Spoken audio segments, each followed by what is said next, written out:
The word is parade, meaning a public celebration with music and marching in the streets. Usage: we watched the lively parade march down the main street.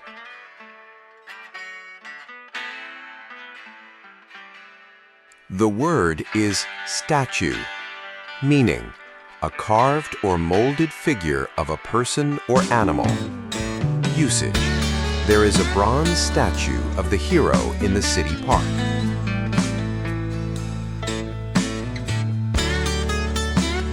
The word is fossil, meaning the preserved remains of an ancient plant or animal. Usage: the children found a tiny fish fossil hidden in the rocks.